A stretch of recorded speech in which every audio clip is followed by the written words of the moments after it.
Buenas tardes, este es el octavo programa del canal de Red Lens después de un receso de cerca de 5 meses. Un receso que responde a los tiempos de los profesores, que son nuestros colaboradores principales. En noviembre todos se cierran las universidades, entonces no hay posibilidad de organizar grupos para hacer alguna discusión. Y enero y febrero es igualmente un momento de encuadre, entonces marzo es el mes perfecto para retomar estas actividades. Como ustedes saben, nuestra red pertenece a la Asociación Colombiana de Universidades y sus miembros son investigadores de los temas relacionados con la lectura, la escritura, básicamente en todos los niveles educativos. Y también la producción de conocimiento que tiene que ver con lo que se hace en la educación superior. Como lo habrán visto en los programas anteriores, este es un proyecto que surgió en pleno confinamiento para compartir con nuestros colegas profesores de diferentes niveles educativos reflexiones e indagaciones sobre educación, pedagogía, lectura, escritura, cultura en general. Es decir, un amplio espectro de discusión. En esta ocasión hemos invitado a 4 especialistas en lectura y escritura, que son profesores de diversas universidades públicas y privadas, que participaron en la pasada versión del Concurso Nacional de Escritura. Ellos son Sol Mercedes Castro de la Universidad Nacional, Adriana Gordillo de la Universidad Distrital, Cristian Hernández de la Universidad Minuto de Dios y Humberto Sánchez Rueda de la Universidad Antonio Nariño. El Concurso Nacional de Escritura Colombia, Territorio de Historias, fue durante más de una década el Concurso Nacional de Cuento. Y cada versión estuvo dedicada a un escritor de importante incidencia en el mundo de las letras colombianas. Fue en sus inicios una iniciativa público-privada y continúa haciendo el trabajo en equipo de diferentes entidades. En esta ocasión el Ministerio de Educación, el Ministerio de Cultura y el CERLALC. Ascun durante una década fue el operador de ese convenio y se unió a partir de los diversos evaluadores que participaban en 2 de sus principales fases. Es decir, siempre tuvo una responsabilidad importante al seleccionar en las primeras fases a los finalistas que iban a pasar a un grupo reducido después con escritores que pertenecen al mundo de la literatura y que son muy reconocidos, quienes finalmente definían quiénes eran los ganadores en esa última fase. Este concurso, por objetivo, tiene promover la literatura, la creación literaria en los distintos niveles, en los distintos niveles educativos, incluida la educación superior, con entidades públicas y privadas, y en esta ocasión incluyó al público en general y de todo el país. En la pasada versión, que fue la de 2020, participaron 28.845 cuentos y ensayos y se contó con 274 evaluadores para 4 fases. Y entre ellos, en la fase final, estuvieron 22 escritores de amplio reconocimiento nacional e internacional. En esa primera fase se hizo la selección con todos los evaluadores que pertenecen a la Asociación Colombiana de Universidades y allí se seleccionaron 3.000, entre ellos 2.520 de comunidad educativa y 480 de la comunidad en general. Luego, después de la primera selección, hubo 1.000 clasificados, dentro de los cuales estaban 840 de comunidad educativa y 160 de comunidad en general. Bueno, vamos a empezar con esta reflexión y a dejar hablar a los invitados que tenemos hoy, quienes tuvieron en sus manos más de 200 cuentos cada uno en esta última versión, lo que les da una cierta autoridad también para hablar del comportamiento, de las características y de las condiciones en que se presentaron estas obras. Una primera reflexión tiene que ver con las mismas transformaciones que ha tenido el concurso. Durante más de una década se fue transformando y amplió su público objetivo. Inicialmente fue para estudiantes de la básica y de la media. Unos pocos años después se sumaron los estudiantes universitarios. Al cuarto o quinto año ingresaron los docentes y en 2020 dio el salto hacia la participación de los ciudadanos en general. De igual manera, pasó del género cuento exclusivo a tener cuentos y ensayos. ¿Cómo ven ustedes esas transformaciones del concurso a lo largo de su desarrollo y qué incidencia educativa y social podría tener esa transformación? Bueno, gracias Blanca por la introducción a este conversatorio. Bienvenida. Pues en primera instancia, el ampliar el abanico de participantes al convocar en esta oportunidad no solamente a estudiantes de básica y media, universitarios y docentes, sino también a los ciudadanos, pues en general, ¿no? Y además del territorio nacional, pues permite promover la lectura y la escritura como prácticas socioculturales, ¿no? Que es uno de los objetivos del concurso y a su vez se constituyen una oportunidad para que las personas de todo el país fortalezcan pues sus habilidades, ¿no? De escritura mediante pues todos esos desarrollos que se dan en función de las habilidades de escritura mediante los espacios también que se dieron en la plataforma, ¿no? Recordemos que hubo espacios de capacitación virtual como la formación a través de los videos con recomendaciones de escritores colombianos, guías con actividades y ejercicios de creación literaria, espacios pues para expresar la subjetividad, ¿no? De cada uno de los participantes y de alguna manera pues también generar conocimiento y constituirse, ¿no? Como autores para la vida. Ahora bien, cuando tú dices con relación a pasar de un concurso del género cuento a un concurso pues del género ensayo, muestra la riqueza pues de los géneros como prácticas discursivas, ¿no? Propias de las diferentes esferas de la actividad social. Es así que, por ejemplo, promover la redacción de ensayos, pues se muestra como una estrategia activa e investigativa para el fortalecimiento, en este caso, de la enseñanza del español, ¿no? Si vemos un poco más allá de los participantes y de quienes están interesados también en no participar, sino ver y hacer uso de esas plataformas, ¿no? Que son herramientas fundamentales para poder entender y comprender, pues, nuestro entorno. Gracias. Muchas gracias, Ariana. ¿Alguno tiene algo que sumarle como a esa transformación y el hecho de que pase de la esfera educativa a una esfera mucho más amplia que es la social completa? Bueno, muy buenas tardes a todas y todos, a mis compañeros de mesa y también a las personas que en algún momento de forma sincrónica nos van a escuchar por el canal de YouTube de la red de lectura y escritura. Bueno, yo me uno a las palabras que señala nuestra colega Adriana, en el sentido que esta transformación que ha tenido el concurso en torno a los participantes, en torno a los formatos y los géneros literarios, responde a un ejercicio de democratización del concurso en el marco del concurso pensado como una estrategia de formación literaria en el país. Quizás muchas veces tenemos la idea de un concurso como para el experto, ¿no? Para la persona que ha estudiado literatura, para la que se ha formado en las ciencias humanas y demás.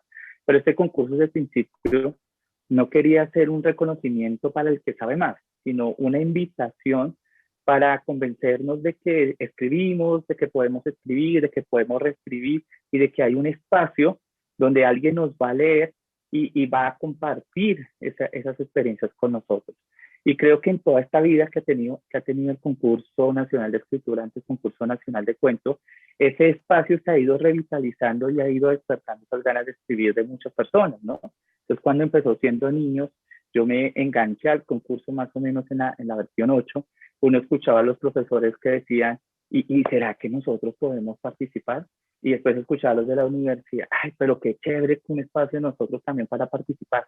Entonces, se ha ido transformando, reconociendo esos deseos y las ganas de las personas de querer escribir. A mí una de las cosas que más me impresiona de este concurso es que se está recibiendo en un promedio de 20.000 a 25.000, bueno, esta vez fueron 28.000 señalada Blanca, textos al año. O sea, todas estas personas que están escribiendo con ganas de que los lean, con ganas de tener un interlocutor, se vuelve un elemento que, como señalaba Adriana, la escritura puede ser una práctica social viva en nuestro país, ¿no? Y asimismo, esta apertura a nuevos géneros, una versión de concurso que también tuvo la crónica y también tuvo el ejercicio audiovisual como uno de sus formatos, y en este momento el ensayo responde a eso. No solamente escribimos cuentos, también escribimos ensayos, porque cada uno de estos escritores encuentra en cada uno de estos formatos una mejor forma para expresar y comunicarse ¿sí? Y algunas personas sentían, es que lo mismo es como el ensayo, ¿no? Más que el cuento, y esto va posibilitando el concurso, y es un concurso que se va transformando y reinventando también a partir de esos contextos y territorios que dicen, queremos participar, queremos hacerlo así, y se termina confirmando el concurso como una estrategia de formación, más que como una estrategia de encontrar el gran escritor o demás, ¿no? Y se trata de poner ese acento en que todos podemos escribir, todas y todos podemos y tenemos algo para contar y para despertar a través de la escritura. Sí, escuchándolos a los dos, tomo un elemento de lo que decía Adriana y uno de lo que decías tú, Humberto, para lo siguiente. Adriana nos contaba que durante todo el desarrollo del concurso, pues los participantes han contado con herramientas virtuales que el mismo concurso pone a su servicio para ellos, para los profesores. Eso siempre ha circulado en la página principal del concurso, donde los participantes ingresan, se inscriben. No solamente tienen ese espacio allí, sino que además tienen una serie de herramientas, de clics que los llevan a talleres incluso con escritores reconocidos, elementos que pueden descargar como buenas historias, buenos inicios, buenos finales, etc. Tú dices también como que hay una conciencia que se desarrolla para ser leído, que eso es muy importante, ya no es la escritura de toma personal, sino una escritura que se convierte en pública. Según varios de los evaluadores en una encuesta que se les realizó, dicen que la conciencia de la escritura para ser leído se ha fortalecido y que los textos son ahora mucho más legibles, pero a la vez que son más legibles y tienen menos obstáculos en la redacción, siguen siendo muy pobres en términos de imaginación y de creatividad. ¿A qué se podría atribuir esa condición? Por un lado, escribir un poco mejor, más claro, pero también tener una cierta limitación para ser más imaginativo. Bueno, me gustaría unirme en esta parte de la pregunta que tú planteas, Blanca, por varios aspectos. Escuchando tu presentación y la evolución histórica que ha tenido el concurso, pues uno ve como esos diferentes estadios de quiénes son nuestros posibles escritores, ¿no? Y en esa medida, pues hemos estado en varias etapas de estos años que tú mencionas, y efectivamente en esta época noté eso que tú denuncias, ¿no? Que a pesar que existían los contextos para generar ciertos espacios de creatividad, de desarrollo léxico más avanzado, sí se nota como un poquito el que fue abierto para todo el mundo, y en ese sentido una diferencia en el texto literario del texto no literario. Entonces uno terminaba leyendo historias que casi que las habían anotado en el noticiero del día anterior, o que lo habían trabajado hace 2 meses y hace 3 meses. Entonces eso sí lo noté en los textos, y de pronto es importante que los talleristas, como lo anunciabas, la profesora Adriana y tú misma, Blanca, y todos los, como que se centren más en ofertarle al futuro escritor que va a ser nuestro el futuro escritor de la convocatoria, que tenga como una diferenciación más clara de qué es el texto literario o el lenguaje literario del no literario, ¿no? Que no se nos vuelva como, a veces uno estaba leyendo un ensayo y estaba encontrando que estaba de pronto leyendo una noticia de prensa. Entonces, como que ese acompañamiento sea más útil en cuanto a las personas que definitivamente quieren aplicar a la convocatoria y de una u otra forma quieren afianzar esos procesos de construcción de sentido a través de su literatura. Entonces, eso sí lo vi como diferente a años anteriores, donde se veía, por ejemplo, que el profesor enviaba el grupo de 3, 4, 5 estudiantes del curso, y uno notaba como ese acompañamiento que hacían a los estudiantes, ¿no?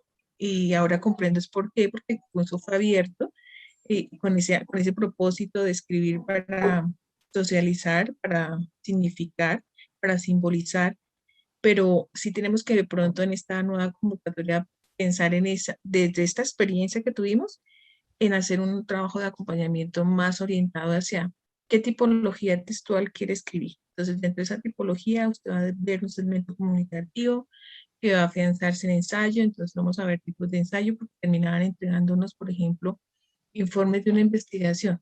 Y uno decía, pero a ver, ¿qué está pasando aquí? Entonces, en ese aspecto es que quería como contribuir a que sí, de pronto mejoraron en algunas situaciones, pero se vio ese fenómeno también plasmado en la escritura que se estaba entregando, como que no diferenciaba si en el grupo al que había concursado realmente el género que envió correspondía. Y había como un híbrido, una mezcla de varios géneros allí al interior del escrito. Es la percepción que tengo y en últimas es muy importante para esa retroalimentación que tenemos de la próxima convocatoria. Entonces, para tener en cuenta ese tipo de aspecto a considerar. Sí, yo creo que Colombia tiene una gran deficiencia y es que uno ve en los programas en Argentina, por ejemplo, en los programas de licenciaturas, programas que están destinados a la enseñanza propiamente de lo literario, separado como de otras que son de la enseñanza solamente del lenguaje. Y la LIG, literatura infantil y juvenil, no se ve en los programas de nuestras licenciaturas. En Brasil sí se ve en Argentina, se ve en Chile, en México. Creo que hay una deficiencia allí para dotar al profesor también de esas herramientas que significan enseñar literatura infantil y juvenil en el entorno de lo escolar. Porque se deja el libre albedrío del maestro, lo que quiera el maestro enseñar en ese sentido, pues lo enseña. Si el profesor no es una persona que tenga un capital simbólico muy amplio, pues está reducido también en herramientas para enseñarlo. Entonces creo que ahí habría también como un llamado a las políticas, a las facultades y demás, a hacer una reflexión frente a lo que significa esto, porque en el entorno mismo de la organización del concurso, pues hay diferentes tipos de personas.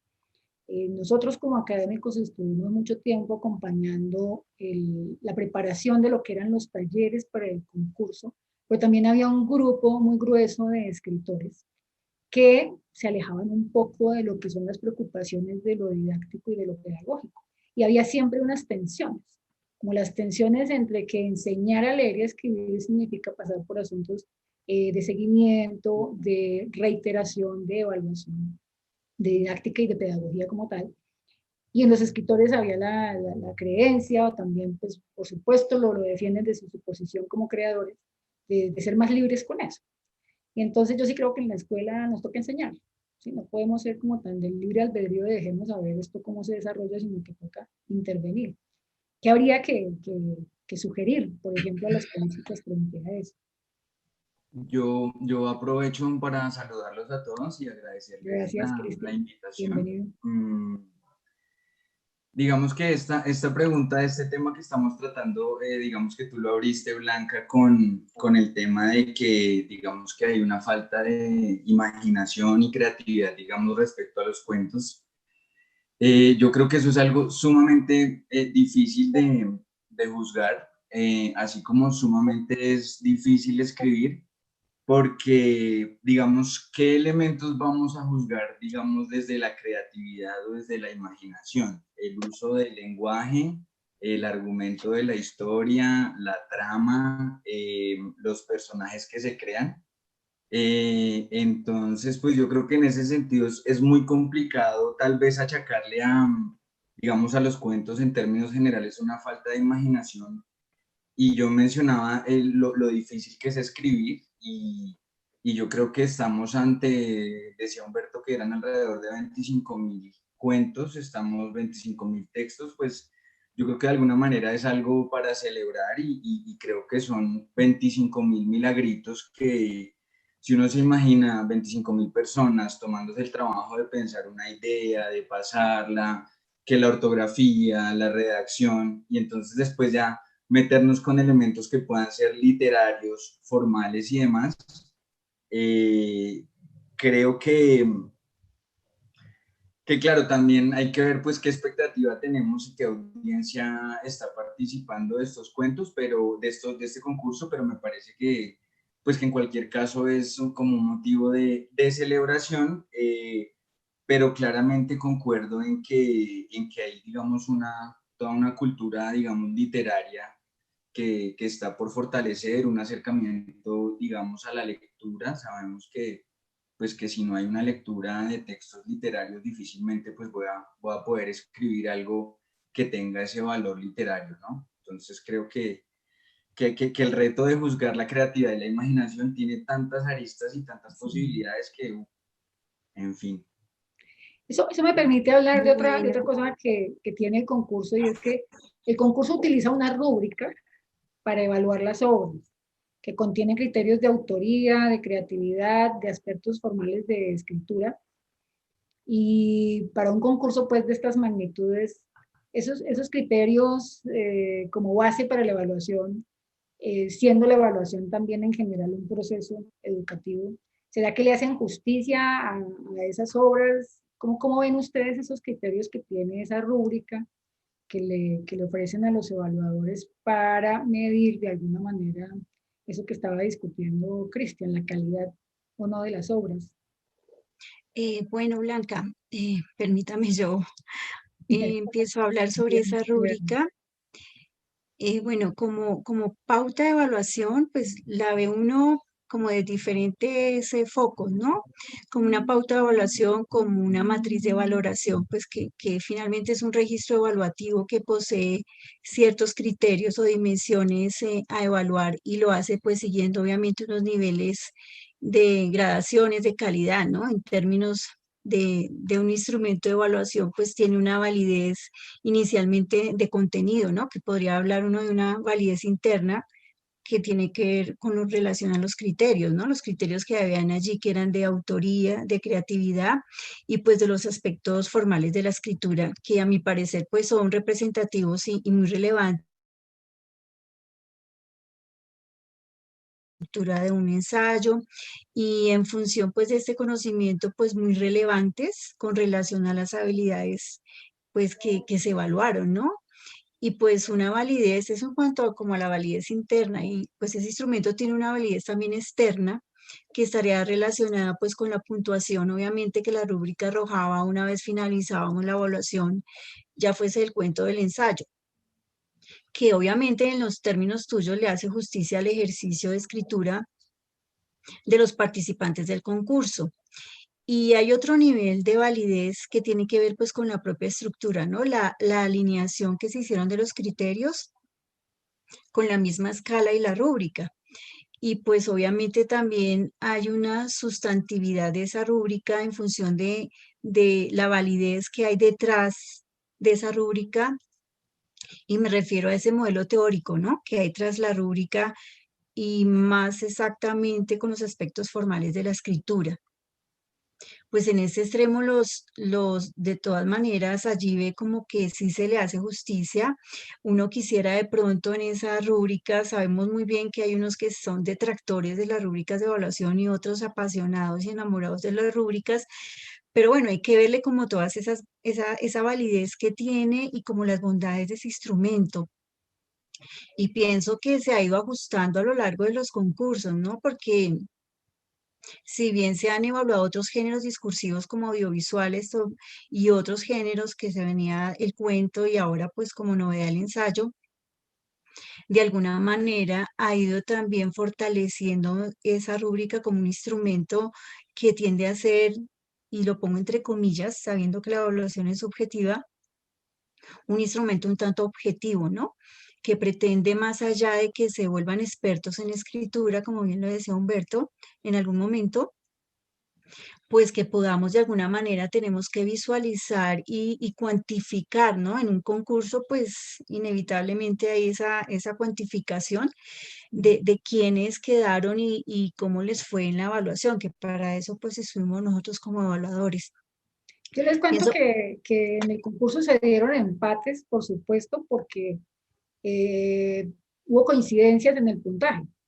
Entonces, se tenía que dar en 25.000 cuentos, pues que varios de ellos recibieran exactamente la misma valoración. Pero que luego sirvieron de desempate los criterios de creatividad. Digamos que podría darle el mismo puntaje a 10 personas, pero se comenzó a mirar si los de creatividad estaban más altos, entonces se iban como seleccionando aquellos, y después si se seguían dando empates, cuál de esos criterios de creatividad podía ser el mejor valorado y más tenido en cuenta para seguir clasificando. Y pues en la historia del concurso, pues hay personas que se dedican a demandar concursos. Papás, sobre todo, que consideraban que el cuento de su hijo era muy bueno y entonces no quedó, y arman. Y ese asunto sustantivo y ese asunto cuantitativo sirvió, por supuesto, para resolver muchos de esos entuertos complicados cuando se quería defender per se como la calidad de una historia, y ha servido a lo largo de todo el proceso para llegar a diferenciar en algún momento y de manera legal también como esos temas.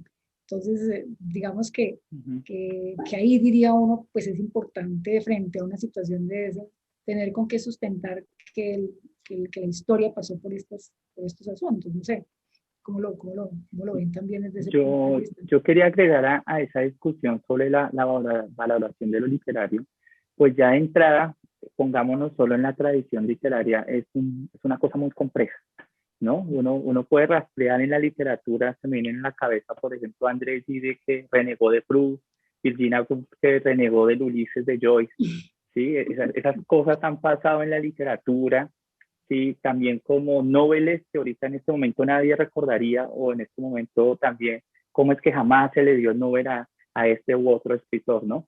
Entonces, el problema de la valoración, y más una valoración dada en el presente, como diría Eliot, quizá la valoración de las obras literarias, solo se podrán dar en la generación siguiente, podemos saber qué es lo que va a permanecer. Es una cosa muy compleja, y el concurso se ha enfrentado a ese proceso, yo me atrevería a decir que de manera muy pedagógica, porque mientras que por un lado recibía estas preguntas, estas quejas de los participantes que señala Blanca, papás, redes, el Twitter bombardeado, ganó este cuento, no ganó el mío. Por el otro lado también nos preguntamos, bueno, ¿qué se evalúa en un cuento? ¿Qué se evalúa en un cuento en el contexto de la escuela? Que eso también me parece muy válido, ¿no? No se trata de qué se evalúa en un cuento como obra literaria, sino que se evalúa en un cuento en un proceso de práctica de escritura formativa en el contexto escolar, ¿no?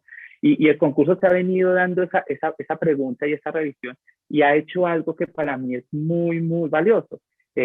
Quitémonos de esas tensiones que mencionaba antes, Blanca, de lo ortográfico, de lo gramatical, que son los primeros elementos, los superficiales que aparecen en cualquier valoración de escritura, ¿no?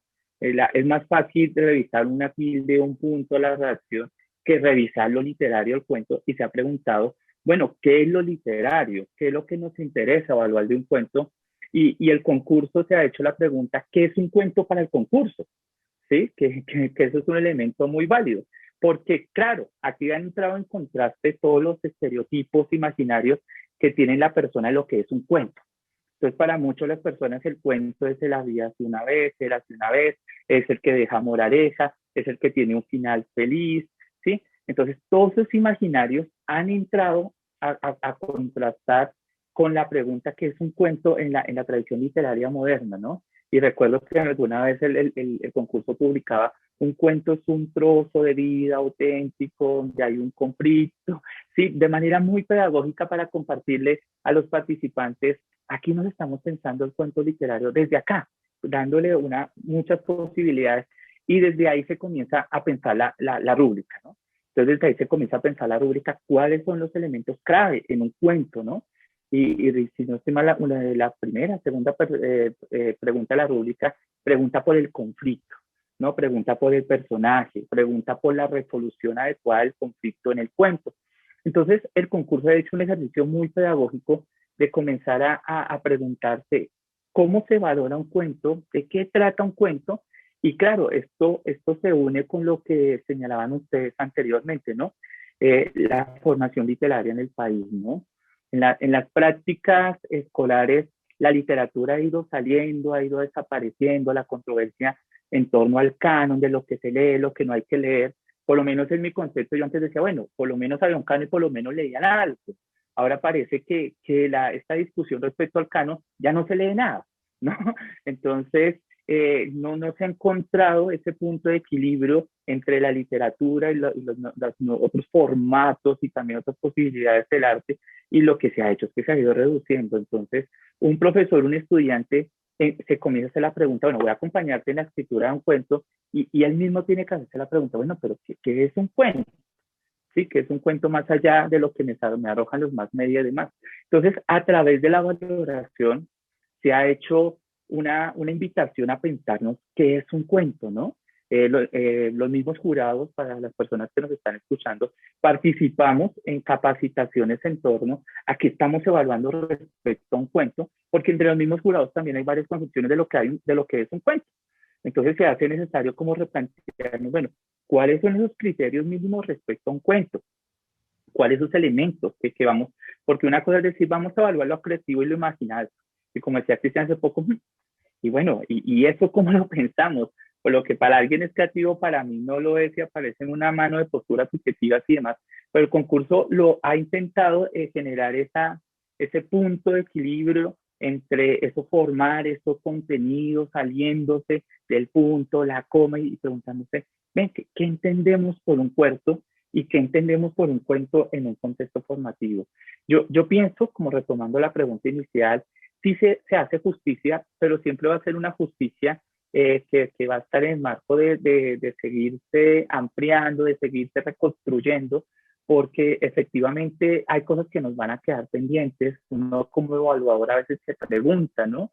Pues, pucha, ¿será que si esto lo escribe un niño de 10 años, si esto es alguien de 15? Muchos elementos van a quedar ahí sueltos, pero creo que la misma experiencia del concurso, año a año, ha intentado ir resolviendo estos cabos sueltos. Obviamente no es una cosa que se va a solucionar de un momento a otro, pero ha encontrado un punto de equilibrio en decir, mire, entendemos qué es el cuento, buscamos, escuchamos, dialogamos y vamos a seguir ampliando esas posibilidades para apostar para valorar esas apuestas literarias que ustedes están construyendo. Entonces, desde ahí, me parece que el ejercicio con la rúbrica, como decía Adriana, con todas las quejas que puede tener, constituye una apuesta válida y que nos ha invitado a reflexionar sobre qué entendemos por cuento, cómo lo enseñamos, cómo lo acompañamos, y que ha permitido ir identificando unos lugares en torno a la creatividad y la imaginación de las niñas y los niños que participan en el concurso.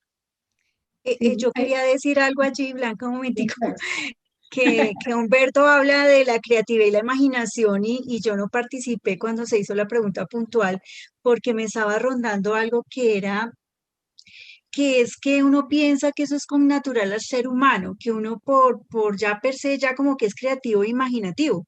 Y resulta que no, yo estoy viendo con los concursos en los que he venido participando y más con la formación, o sea, como la experiencia en formar a otros, que eso hay que enseñarlo, que definitivamente hay que enseñarlo a ser imaginativo y creativo, que uno piensa que es que el niño venía como con esa imaginación, esa creatividad y resulta que entró a la escuela y se le acabó allí, ¿cierto? Porque eso sucede. Entonces, ¿qué pasa allí? ¿Qué estará pasando en la escuela que como que coarta esa imaginación, esa creatividad con la que venía el niño? Y yo sí estoy segura que hay que enseñarla. Por eso es que ahorita las universidades, pero eso lo tienen que hacer también las escuelas de educación primaria, enseñar a que los chicos sean creativos e imaginativos. Porque ahorita las universidades están con eso de las escrituras creativas, los cursos que hay de escritura creativa. Entonces, y con lo de Rodari, ¿no? Que hay unas técnicas para pues escribir creativamente. Entonces yo pensaría que hay que hacerlo desde chiquitos, ¿no? En la escuela. Que los niños hay que enseñarlos a que sean imaginativos y creativos, porque definitivamente nos hemos dado cuenta a lo largo de estos concursos que efectivamente hay un gran inconveniente en relación a la imaginación y la creatividad. Sí, y eso toca de todas maneras los linderos de la formación de los maestros, por supuesto, ¿no? Uno se da cuenta Claro. de... Y hablando de la formación de los maestros, Blanca, qué pena que te interrumpa. ¿Qué sucede con la formación de los maestros? Porque es que ni siquiera los chicos cuando participan en el concurso uno se da cuenta que ve que a veces uno dice, pero es que ni siquiera pudieron hacer un cuento, o sea, un escrito pequeño no lo pudieron organizar. Entonces, se supone que en la escuela eso es lo que más dan, ¿no? El texto narrativo. a escribir cuentos, porque no les enseñan a nada más. Uno ve casi que toda la primaria, como el cuento es el gran texto, pues, que hay que aprender, pero ni siquiera, o sea, los chicos no salen ni siquiera como expertos, pues, en escritura de cuentos, y uno lo ve en el concurso. Entonces hay que mirar, como bien decías tú, la formación del docente, ¿no? La formación en la conciencia del docente en cuanto a la didáctica de la enseñanza, ya sea del cuento o ya sea del ensayo. Y nosotros que somos expertos en mediación, ¿no? Todos hemos tenido que ver con tesis, con ensayos, con cuentos, con crónicas, y de a 200 en cada semestre, ¿no? Porque entonces tenemos 5 y 6 cursos y a todos los ponemos a escribir y entonces nos llevamos para la casa 300 ensayos y sabemos cuál es la dificultad de lo masivo en ese sentido. En esa experiencia en donde ustedes, nosotros, pues la resolvemos porque la resolvemos y no dejamos de leerle a ningún estudiante su texto porque sería irresponsable pedirle un ensayo y no leérselo. Como, ¿qué recomendaciones le puede dar uno al profesor de la escuela que está exactamente como en las mismas condiciones? Un salón que tiene 50, 60 niños, pero él rota por 5 y 6 salones y al final del día son 300 niñitos para hacerle mediación. Y hasta donde sabemos, la lectura y la escritura no se desarrollan en solitario. Y sobre todo la lectura que necesita toda una serie de dispositivos externos antes de llegar a la comprensión como tal, el desarrollo de lo simbólico que es tan complejo, el desarrollo de estructuras mentales sólidas que necesita toda la mediación y la didáctica. Como que podríamos decirle a los profesores, eso no va a cambiar, ¿no? O sea, de la noche a la mañana no van a los profesores a decirle, usted tiene solamente 10 niños para seguirles el proceso y qué felicidad que sea, pues de esa manera, eso no va a cambiar, va a seguir siendo masivo. ¿Qué alternativas hay para que ningún niño se quede sin la posibilidad de que su maestro lo lea y le haga una mediación, una realimentación en sus textos? ¿Qué le podríamos decir al profesor que se invente qué? Que se invente nuevas estrategias, ¿Cómo porque qué? parece ser, Yo, parece ser que los docentes, y ya, perdón Humberto, ¿no? los docentes tienen que, o sea, parece ser que se quedaron como que en los libros de texto hay unas dinámicas constantes y como un ir y venir de lo mismo. Y eso dicho por los estudiantes de práctica, ¿no? Profe, es que llegamos allá y resulta que el profe no nos deja hacer esta estrategia que trajimos, una unidad didáctica pues novedosa, sino que él quiere que sigamos este libro de texto. Entonces, ahí hay una cuestión de cambio de chip en términos actuales, en términos de conciencia, que no hay solo el cuento, que hay otras formas de géneros discursivos, que hay otras secuencias textuales, que no es solamente diseccionar un texto para enseñar la gramática, sino es esa gramática con sentido y que tengan una función, ¿no? Un aprendizaje significativo. Hoy en día hay estrategias como la escritura colaborativa, o sea, hay muchas estrategias que es importante que entren a la escuela pero que el docente muchas veces es reacio a que lleguen a él. Yo quería agregar a eso, y porque es algo que uno vive en su cotidianidad, que vive con las personas que acompañan sus procesos de formación y demás. Yo creo que hay que hacer un llamado a la autonomía del profesor, a la autonomía que uno tiene para tomar decisiones en su aula, en los procesos que le interesa desarrollar, porque lastimosamente hoy en día una maestra y un maestro en Colombia tiene 20 políticas públicas de lectura y escritura a un lado, ¿no? Entonces, que tiene lineamientos, estándares de BEA, mallas curriculares, cada entidad territorial crea su propia política.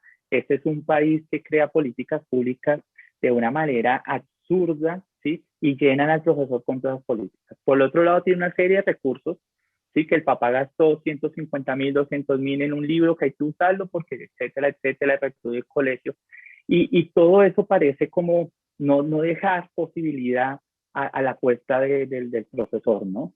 Entonces yo sí pienso que hay que hacer un llamado a la autonomía y tiene que ser el docente estar en la capacidad y también defender esa posición y decir, bueno, espera un momentito, aquí mi interés no es que usted escriba, que desarrollar una escritura como una práctica que apunte a esto u otros elementos y desde ahí, desde su propia creatividad y reconocimiento de lo que está pasando en ese contexto, poder diseñar una estrategia que permita alcanzar esos elementos. Claro, a veces uno de profesor, uno quiere que le den la receta, ¿no? porque pues nada más fácil que aquí está la receta y venga la aplica, pero el secreto está que a nosotros nos toca inventarnos la receta, porque la receta que utilicé en 6.1 no me va a funcionar en 6.2, siendo el mismo colegio y las mismas edades. Entonces ahí se viene un elemento clave, apelando a la autonomía, apelando a la creatividad y decir, bueno, como señora Blanca, tengo 30 acá, tengo 30 acá, tengo 30 acá, y desde el reconocimiento lo que yo sé que es escribir y sentándome a escribir con ellos, bueno, vamos a empezar a escribir un buen texto en el periodo y no los 30 textos que pide el libro de texto en que hay que marcar churo, churo, churo y crear esa estrategia paso a paso en el que vamos escribiendo todos. A mí me pasa a veces con mis estudiantes que en un corte académico escribimos 2 páginas, pero son 2 páginas en las que vamos desarrollando una serie de ejercicios, reconociendo y digo, uy, como profesor me equivoqué, esto falló, tuve que hacer otra cosa, ahora vamos a hacer una matriz para buscar información, vamos a releernos, les voy a enseñar a ustedes cómo leer a su compañero, vamos a usar una rúbrica, cambiemos, bueno, todo ese tipo de cosas, pero eso solo se puede de la autonomía y la creatividad del docente que diga, no vea, alto a todo esto que me pide y yo voy a diseñar una propuesta que me permita apuntar a lo que espero en la escritura y que me permita, claro, desde el conocimiento de lo que yo tengo, que es la escritura, que tiene que ir más allá del codificar un mensaje a través de simbolitos, ¿no? Entonces yo creo que ese llamado es muy importante para nosotros y para continuar en esa lucha de encontrar esos procesos. Sí, la cosa procesual es una cosa muy importante, ¿no? Anna Camps, por ejemplo, en estos libros de las secuencias didácticas para aprender a escribir, pues les da a los maestros herramientas para escribir, por ejemplo, una historia policíaca, pero que se demora todo el semestre, que se demora todo el año. Creo que hay una cosa también del resultadismo y de la inmediatez que hace que los profes exijan que escribir sea para allá, que sea limpio, que no tenga borradores, que no tenga tachones, y eso hace que definitivamente se pase como un tema, ¿no? Un tema dentro de todas las cosas del currículo. Para hoy tenemos como tema escribir un párrafo, y como es para el día de hoy, es mi planeación y es hoy, pues la siguiente clase ya no es eso mismo, sino otra cosa, y entonces vamos chuleando currículo, vamos chuleando plan de estudios, sin proponer, por ejemplo, que la pedagogía por proyectos llegó definitivamente para resolver ese tipo de cosas también, y generar en los chicos otro tipo de filiación con las cosas que aprenden. Lo que tú decías sobre el trabajo colaborativo, leer entre pares es un asunto que ayuda mucho. Ahora, si uno tiene cerca como de 260 días al año, pues puede administrar muy bien el tiempo para que esos 60 niños algún día pasen por las manos de la escucha del profesor, él le lea su escritura, le diga las 3, 4 cosas que considera hay que realimentarle esa escritura y que todos al final del año hayan pasado por las manos del profesor. Creo que hay mucha excusa también y poco recurso cuando se trata de eso. Puedo tener 300 niños y creo que los 260 y pico de días que tengo alcanzarían si administro muy bien el tiempo para, en un asunto procesual, leerlos a todos. Porque no sería una cuestión de leerlos en una semana a todos, es en 265 días que tenemos en la escuela. Mucho recurso, creo yo que hace mucha falta. Ahora, pasa también con lo que tú decías de las políticas. Tenemos Plan Nacional de Lectura y Escritura, tenemos PTA, tenemos ahora mismo el fortalecimiento de la media, ¿sí? Y entonces van pasando, se le superponen al profesor una serie de requisitos. Estuvo el pileo en su momento, y todos ellos como traslapaciones unas sobre otras, y el pobre profesor respondiéndole a todas las políticas que llegan y demás. Pero sin medirlas mucho, sin saber si funcionaron o no funcionaron. Y pasa también a veces que, y esto lo digo muy personalmente, soy la única responsable de lo que voy a decir, que en muchos de los procesos de formación de los docentes hay gente que nunca se ha untado de escuela, nunca ha pisado el aula y va a enseñarle a los maestros cómo hacer X y Y cosas. Y creo que de eso hay bastante. Incluso a un profesor como uno viejo ya, 60 años, y entonces llega un chico de 22, recién egresado de la facultad, a decirle cómo hacer las cosas en el aula, eliminando los diálogos, eliminando esa posibilidad incluso de que las generaciones que le enseñan a otras generaciones, que eso sí pasa en otros países, que es un poco más serio que en el nuestro. Bueno, uno podría aquí quedarse discutiendo lo divino y lo humano en la educación, pero sigamos en el, el El asunto del concurso. concurso nacional de Estamos en el cuentos. concurso.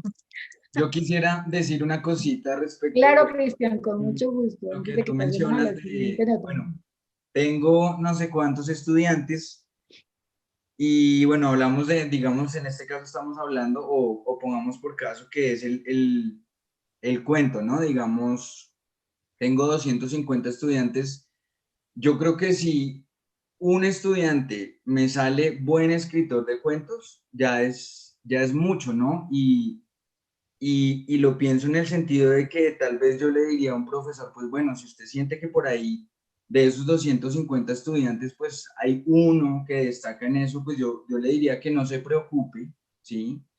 Que también es normal, que yo entiendo que su trabajo es, digamos, transmitir ciertas habilidades y ciertos conocimientos respecto a la lengua, al idioma y demás, pero tal vez es una expectativa muy alta pretender que un grupo numeroso de escritores, que todos lo somos, pues haya uno, dos o tres que tengan, digamos, una habilidad casi que natural para eso, ¿no? Porque de alguna manera, pues yo encuentro que, digamos, lo del tema de tener un talento literario pues es casi que un caso excepcional, ¿no? Entonces, pues ya pretender que mi grupo de estudiantes tenga la capacidad de escribir un cuento que esté bien escrito y aparte tenga valor literario y aparte sea innovador y aparte esté en diálogo con la literatura, qué sé yo, eh, pues digamos que también eso es un tema de no preocuparse, ¿no? Yo puedo llegar hasta acá y sé que tal persona puede llegar hasta acá, pero pues no todos vamos a ser escritores extraordinarios y sería absurdo pues esperarlo, ¿no? Sí, sí, sí, sí. Yo creo que también es tiene que ver como qué esperamos de la función social también de la literatura, ¿no? Porque a veces, dependiendo de quién sea el maestro, entonces se utiliza la literatura para moralizar. Y de ahí viene el uso que decía Humberto de la moraleja. A mí la literatura que más me gusta es la que me desbarata todos los modelos tradicionales de moral, de familia, de Estado y demás, y la que más me divierte, ¿no? Y eso no significa que uno se convierta en peor persona o mejor, qué sé yo, porque también se siente en el final de varios de los cuentos que el chico trata de explicar la moraleja y considera que al dejar la moraleja alguien va a evaluar muchísimo mejor su cuento, va a considerar que él es un gran ser humano que está pensando de manera reflexiva y demás.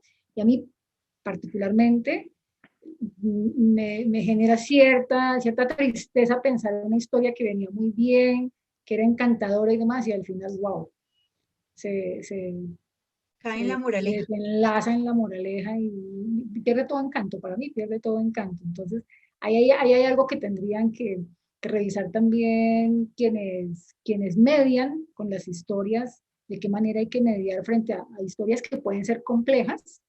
Recuerdo mucho en algún momento en que yo fui profesora de la secundaria y alguno de mis colegas puso a los niños de séptimo a leer Satanás, de Mari Mendoza. Por supuesto, tuvo todas las críticas de parte de sus papás de por qué puso a leer Satanás en ese momento y para los niños de esa edad. Y yo hubiese desenredado eso desde el punto de vista de la mediación. ¿Qué diálogos generé con los niños cuando se leyó la historia? ¿A qué conclusiones llegamos? ¿Los puse a solucionar dilemas éticos o no? Porque si es ponerlos a leer cosas que uno mismo ni ha leído, pues complicado el asunto. Pero el tema de la mediación sigue siendo ahí un asunto necesario, interesante, sobre el que hay que volver permanentemente. Pensemos un poco en los asuntos de las temáticas. Se ha notado un giro general en la temática. Recordemos que en varias de las versiones anteriores y sobre todo en las iniciales, por allá 2007, la violencia por efecto del conflicto armado era un tema recurrente en las historias del concurso, tanto que tú, Humberto, creo, con una compañera, hicieron una investigación sobre ese tema, tomando una muestra de los cuentos e hicieron una investigación sobre esto. Parece que ha sido reemplazado por otro tipo de preocupaciones frente al medio ambiente, a los niños, por ejemplo, en las historias de los niños hay mucho de la cotidianidad, de lo familiar, de las mascotas, y que yo creo que tuvo también que ver con el confinamiento un poco, cuáles eran los espacios en los que estábamos, los 80 metros cuadrados, 30, 40, que era nuestra casa. No sé si percibieron lo mismo, como un giro también en las temáticas. Según la encuesta que se le aplicó a los evaluadores en la categoría infantil, aparecen como los 3 temas principales: las fábulas y las personificaciones de los animales, poner al gatico a hablar, al perrito, a las mascotas que tenemos al lado. El contexto del COVID, por supuesto. Aparecen y siguen apareciendo las historias de hadas, de príncipes, y por supuesto por efecto de lo que leen los chicos también en la escuela, lo que les dan de leer en la escuela.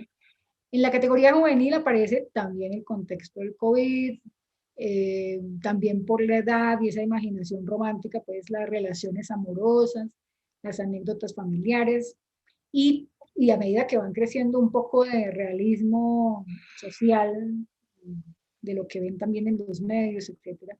Y en la categoría adultos sucede que el tema más frecuente fue nuevamente la violencia, esa violencia nacional por razón del posacuerdo y todo lo que pasa después de eso.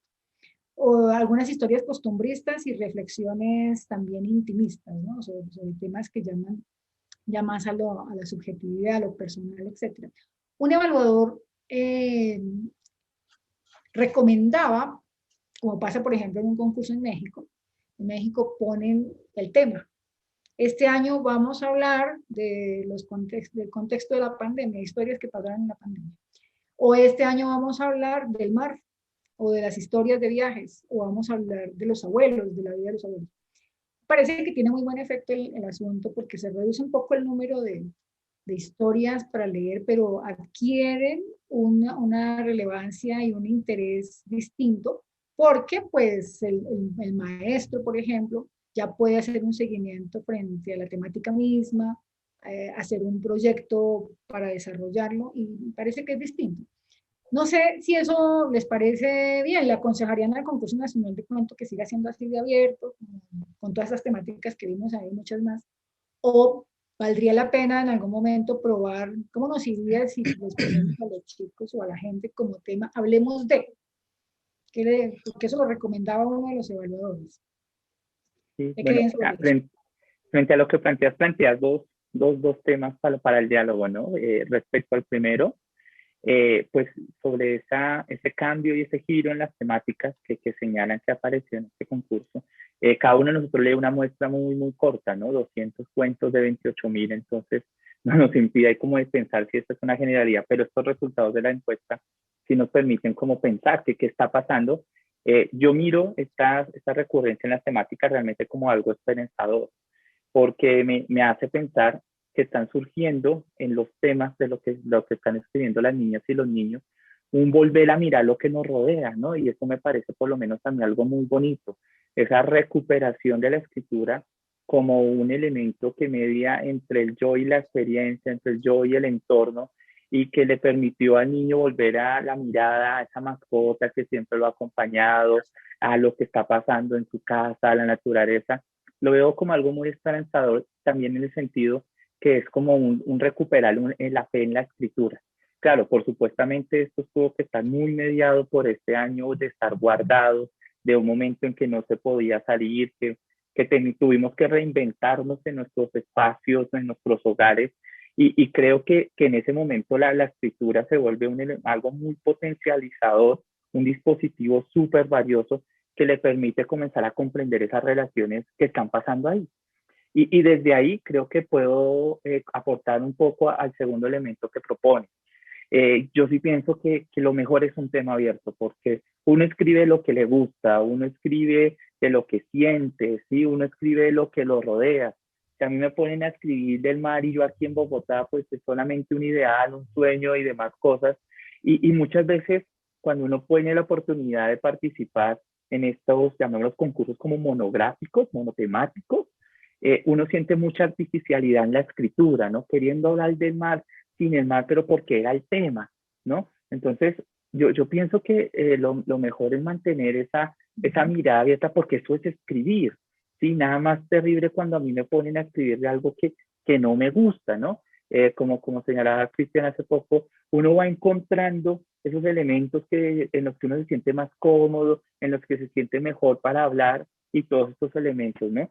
Yo entiendo que tiene también mucho que ver para generar impacto, recobrar interés. Ahorita, por lo menos en los sectores académicos, todos son la educación en la pandemia, ya se vienen los eventos académicos, la educación en la pospandemia, ¿no? Y a veces en esos afanes especialistas uno pierde la mirada en lo esencial, en lo que los rodea. Y creo que esta diversidad de temáticas es una buena muestra de la importancia de esta apertura y esta diversidad que tiene el concurso. Y ojalá se siga manteniendo, porque esto hace que todos puedan escribir y que todos puedan decir, yo puedo escribir de algo y tengo que encontrar de qué es ese algo del que me gustaría escribir y del que me gustaría compartirle a otros. Muy bien. Quiero decir algo que Humberto me hizo recordar a Freire cuando él plantea que la escritura es la lectura del mundo, ¿no? Es leer el mundo, es el leer el entorno, es el leer el momento, es leer los medios, es leer el contexto, y entonces ahí se ve en la escritura, ¿no? En ese proceso de escritura uno puede ver esa lectura del mundo, y estoy de acuerdo con lo que plantea Humberto, que es interesante que se deje el tema abierto, siempre va a ser más interesante que se deje todo ese abanico de posibilidades, que uno vea su entorno y diga, voy a escribir sobre, no sé, el árbol de manzanas que tengo frente a la casa, qué sé yo, o si es un entorno urbano, si es un entorno rural, o sea, que tenga yo ahí sí, la imaginación, ¿no? Porque yo creo que plantear un tema cerrado implicaría, o tendría unos sesgos de cortar como la imaginación y la creatividad de la escritura. Entonces, pienso que sí se debería dejar el tema abierto, ¿no? En el concurso, que es más interesante el análisis. Sí, hubo cosas más allá de lo urbano y de lo rural también, ¿no? De lo intergaláctico. Y Hay Así, varias historias mucho. que eran en Marte. Pero la televisión, ¿no? Porque Claro. acá les cuento una anécdota que me pasó, que yo estaba leyendo un cuento de los pequeñitos y mi hija tiene 9 años, estaba sentada conmigo en la mesa, y entonces yo lo leí en voz alta, le dije, escucha este cuento, ¿sí? Es cortico, de los niños, de los pequeños, de los infantiles. Y ella lo leyó y dijo, ay mamá, si eso es no sé qué, una película por allá de Netflix. Ah, Mm, ella me hizo, yo, si no se lo hubiera leído a ella, yo no había sabido que eso tendría así, que era porque el niño ve sus películas de Netflix en Galaxias y yo no sé qué más, o es que hay muchas, muchas, muchas. Entonces ella me dijo, ay, sí, mamá, el personaje es eso, y tenía los mismos personajes. Entonces yo dije, miren, y, eso es como el entorno, ¿no? y si uno sí, mira, yo no sé quiénes de ustedes, creo que Humberto ha sido el que en más versiones ha estado como evaluador. Cristian, ¿en cuántas has estado? yo ¿Cuántas estuve versiones? en 2017 y ahorita. En dos. ¿Y Adriana? Yo he estado como en 2 o 3, sí. Sí, Humberto es el que más ha Cuatro, recorrido en cuatro. cuatro. ¿Y Tres del Zoe de antiguo la y uno Yo del primera? nuevo.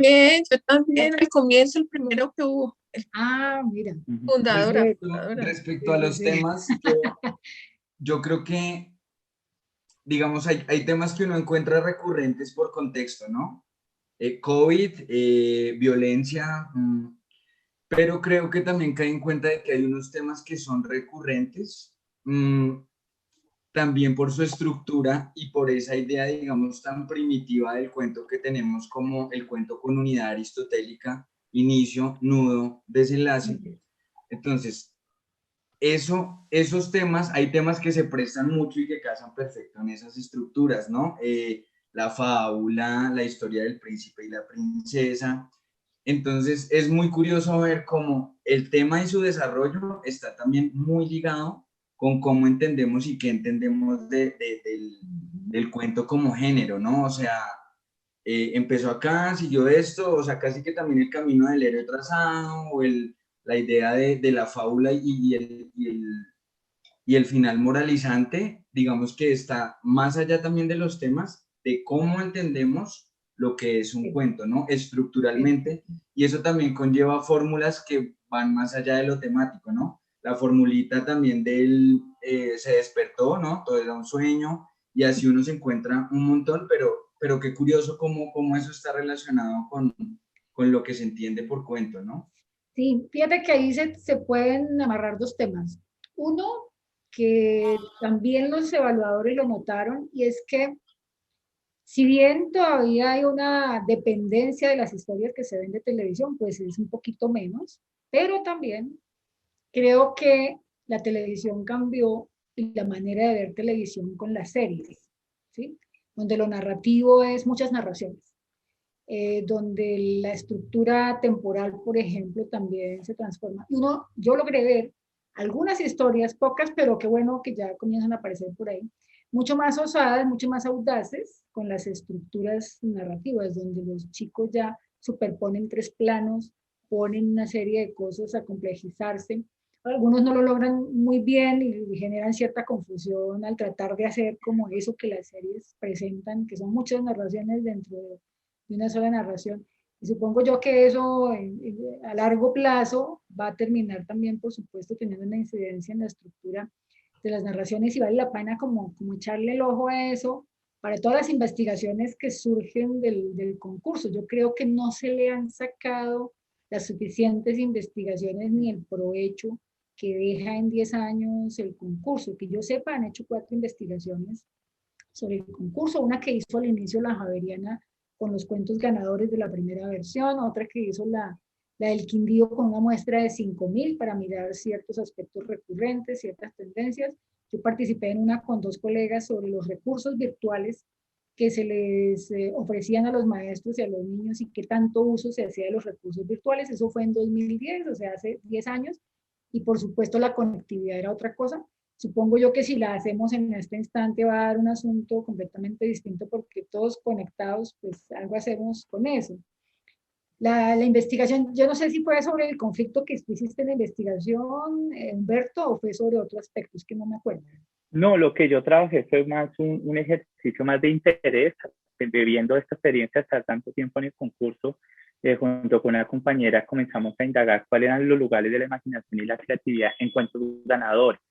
Entonces comenzamos a identificar, nos paramos en lo que tenía que ver cómo se narra la violencia, las formas de narrar la violencia, una violencia mitificada, una violencia naturalizada, y por ahí nos movimos haciendo como esta comprensión de estos espacios. ¿Sí? Yo quería agregar algo que estaba señalando hace poco Blanca, que me parece interesante pensar. Uno comienza a ver, y lo señalaba Cristian, cuáles son estas formas que comienzan a aparecer en la construcción de los cuentos, ¿no? Este manejo con los tiempos, con los espacios, ¿sí? con la misma historia como tal. Y Blanca menciona, dice, bueno, esto comienza también a beber estas relaciones intertextuales con lo que está pasando en la televisión, en el cine, lo que ven los niños y las niñas en la internet, al YouTube, al TikTok, todo este tipo de cosas. Entonces uno comienza a ver una mayor experimentación con la forma. Y cuando yo lo pienso en lo literario, yo me ubico y digo, bueno, por allá de final del XIX, principio del siglo XX, la literatura comenzó a experimentar con la forma. ¿Sí? Ese fue el gran cambio de la literatura en la forma y comienza a llegar de forma tardía sus experimentos al cine y ahorita con la televisión por demanda, por plataformas y demás, han comenzado a copiar todas estas estructuras y los estudiantes cuando escriben, y eso es algo muy interesante que se trabaja desde las narrativas de las medias y las sociedades de la información, ellos no están escribiendo desde lo que leen, sino desde lo que ven, ¿sí? Entonces, un estudiante comienza a escribir un cuento desde lo que ve en Netflix, en Amazon, en Disney, todo ese tipo de cosas, y ahí se comienzan a generar unas relaciones transmedia que apuntan a unas nuevas construcciones de texto que nos dejan ver a nosotros cuando aumenta la variedad y la calidad en distintos aspectos, ellos tienen esas opciones.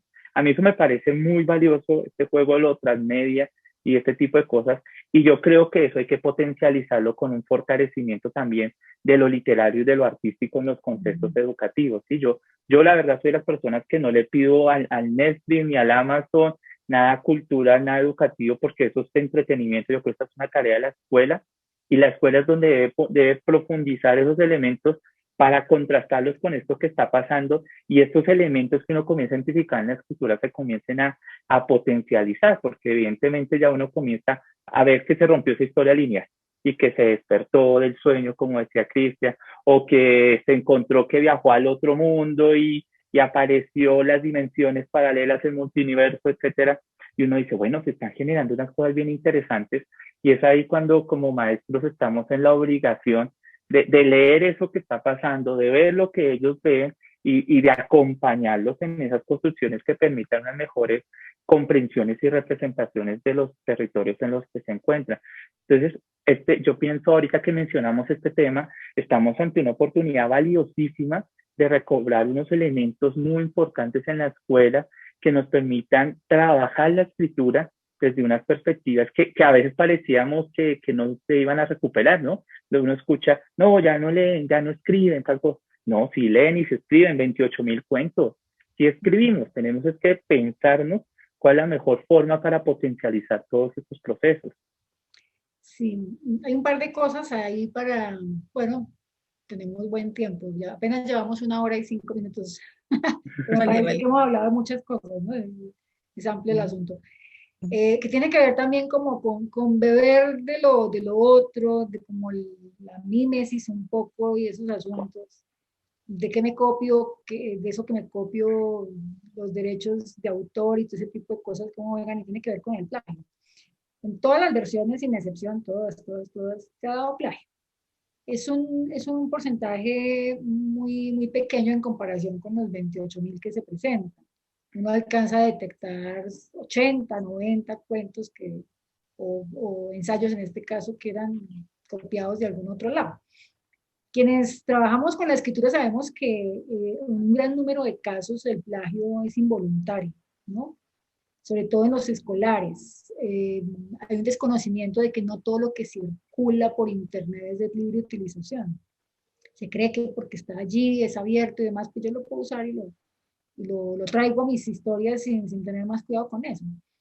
¿Qué pedagogía es la que falta todavía para minimizar esa práctica? O en términos éticos, ¿cuáles son las reflexiones posibles que hay que dejar sobre el tema en lo educativo y en lo social? Parémonos ahí en ese tema, Plagio. a ver cómo lo abordaríamos. Bueno, yo pienso aquí, reflexionando sobre ese asunto del plagio, que pues ya llevamos años como docentes como sobre esa reflexión y que nos hemos tenido que enfrentar pues al plagio, ¿no? De los estudiantes y cómo manejarlo.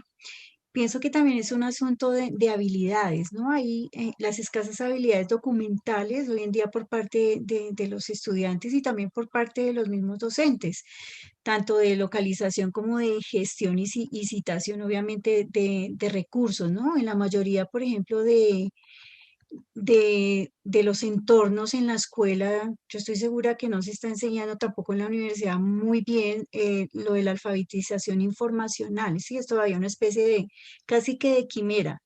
Y pienso que pues sí hay que desarrollar esas habilidades porque tenemos mucha información y los estudiantes piensan que cualquier cosa que uno coloque, ponga y pegue, pues ya hicieron el escrito, ¿no? Entonces, eso es un asunto también de desarrollo de habilidades, de enseñar esa parte de la alfabetización informacional. Y también pienso que las demandas de trabajos que incitan, ¿no? Yo ahorita es comprender el fenómeno, no criticarlo.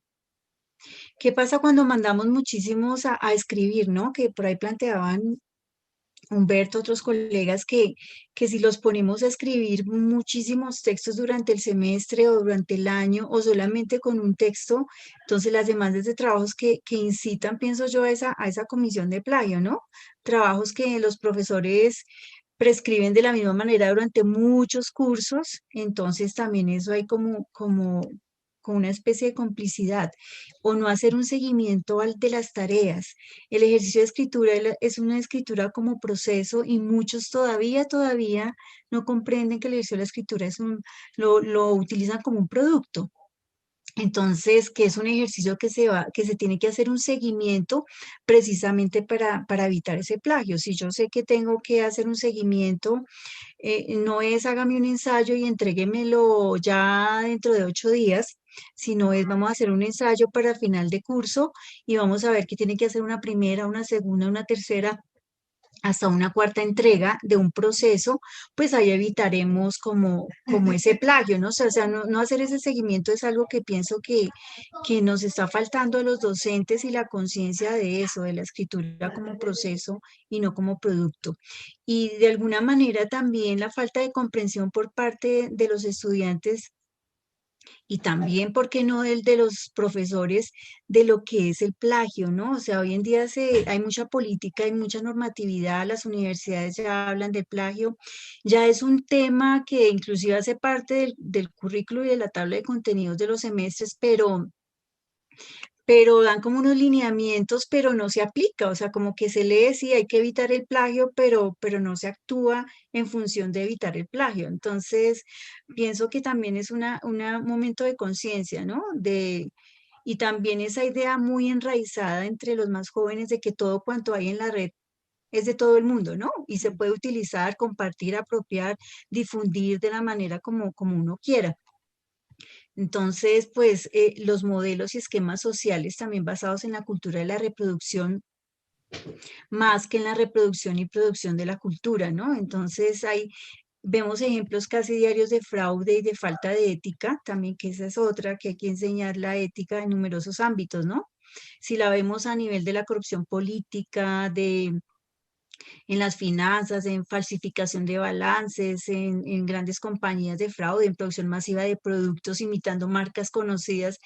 Entonces hay que mirar que como que eso nos circunda, pero hay que ser conscientes de cómo trabajarlo y evitarlo en el aula particularmente, ¿no?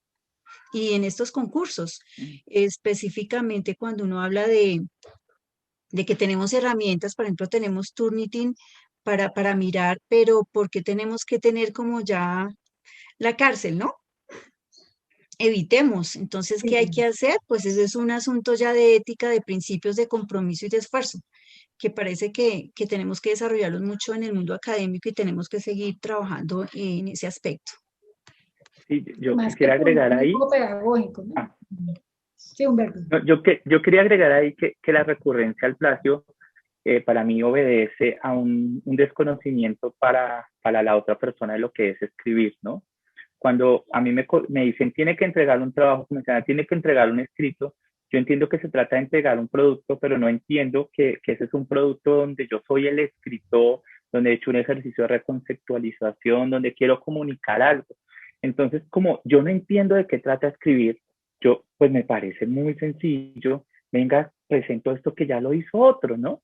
Entonces, esa recurrencia se convierte en una práctica común porque es que realmente no sé qué me están pidiendo y comienza a generar esa mala fe de que copio por la facilidad, para evitar el trabajo y ahí pues se genera una preocupación grandísima. Entonces comenzamos a aprender las alertas, ¿no? No se puede copiar, cómo se copia y yo creo que esto hay que darle de cierta manera el lugar que es porque escribir es un ejercicio intertextual de reescribir a otro y más en lo literario. A mí me gusta mucho esa idea de Harold Bloom que dice que cada obra es una mala lectura de otra obra. ¿Sí? Entonces yo produzco una novela leyendo mal otra novela, ¿sí? Y la intertextualidad va a estar ahí. Entonces uno lee, este personaje es una influencia directa de este personaje de otra novela, etcétera, etcétera. Entonces nos hace mucha falta comprender realmente cómo se da esa intertextualidad, cómo se reescribe, ¿sí? Y separarnos un poco de la facilidad, de la trampa y también del valor, ¿no? Hay una anécdota que ocurrió hace como 3, 4 años en Argentina, un escritor Nobel sacó una cosa que se llamaba algo así como el alete engordado. ¿Qué cogió? ¿Qué hizo él? Cogió una obra de Borges y le puso como unas anotaciones y lo llamó y era más grande y cogió y puso el 80% del texto de Borges. Claro, los herederos de Borges, que tienen que verar por los recursos y demás, que demandaron. Pero muchos escritores argentinos y latinoamericanos hicieron un manifiesto, es que escribir es eso, escribir es reescribir. Y cuando yo entiendo que escribir es reescribir, reinventar, ¿sí? No con esa mala fe de copiar por la facilidad de que venga, entrego y demás, pues quizás se genera una conciencia diferente en torno a la escritura como proceso y demás que tanto hemos mencionado, ¿no? Además que a mí como profesor ya me pasa algo, yo creo que ¿Te fue el audio, me parece? Un plagio. Ah, ya. Aló. Ya retornó. Se le agotan a uno los recursos para identificar un plagio, ¿sí? Porque uno dice, bueno, aquí está la idea, cogió tal cual, cambió el conector, puso sinónimos, y yo sé, eso no estaba ahí, pero no encuentro la referencia, no la encontré. Entonces, a uno se le agotan los recursos. Ay, sí. Aló. Está fallando algo con la conexión porque se te van Sí, algunas ya palabras. reviso. ¿Me escuchan ahí? Sí.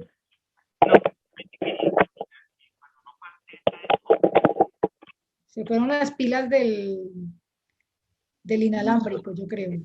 Ay, no sé qué pasará, permítame, reviso micrófono. No, quería terminar ahí. Vale, tranquilo. Sí, frente a lo que decía Adriana de las competencias, la alfabetización informacional, competencias informacionales, esto como anécdota. Hay una investigación que hicieron entre Javeriana Distrital y Nacional, me parece, competencias informacionales de los estudiantes universitarios. Y una cosa que encontraban entre las muchas y que a mí me llamó la atención es que en algunos estudiantes que si bien en la escuela, en la media, habían tenido algún entrenamiento para eso, búsqueda por internet, búsquedas en bases de datos y demás, después de 3 semestres en la universidad las perdían, porque la universidad no se encarga de eso. Se da por sentado, igual que con la lectura y la escritura, que eso ya lo saben, y entonces las van perdiendo. Hay un tema ya casi para cerrar, y es que dice un evaluador, especialmente en la categoría juvenil, las obras son en una gran proporción de carácter autobiográfico y algunas dejan entrever situaciones personales muy duras, incluso indicios de comportamientos autodestructivos de tipo suicida. En esos casos específicos considero que el concurso debería crear algún mecanismo para que alguien con el saber requerido contacte al autor o tal vez a su familia y se haga algo. Esta es una pregunta bien difícil. ¿Creen que corresponde al concurso hacer un llamado de alerta en estos casos? Cuando de hecho el chico o la chica se inscribe, la persona, y deja su nombre, su dirección, su colegio, deja todos sus datos. ¿Creen ustedes que en el momento en que se vean esas alertas, porque hay unas historias muy dolorosas donde uno sabe que el que está contando está superando la ficción y está contando su propia historia, se debería hacer un llamado de alerta en esos casos y utilizar los datos para ponerse en contacto con él o con su familia o con alguna entidad que pueda trabajar el tema más de lo profesional y hacer algún tipo de llamado? Y lo digo porque en 4 o 5 casos los evaluadores dejaron esa alerta, que nosotros por supuesto transmitimos a los organizadores en su momento, pero no sabemos qué pasaría. Habría que indagar si algo se hizo en ese sentido, pero... Es un asunto complejo porque tengo una anécdota y es en la universidad que me pasó con un escrito de una estudiante y también pues me dio la alerta por lo que escribió y su tema y todo pues, pero resulta que yo hablé con ella y entonces le dije y ella soltó la risa, me dice, no, profe, es que eso es la imaginación y la creatividad.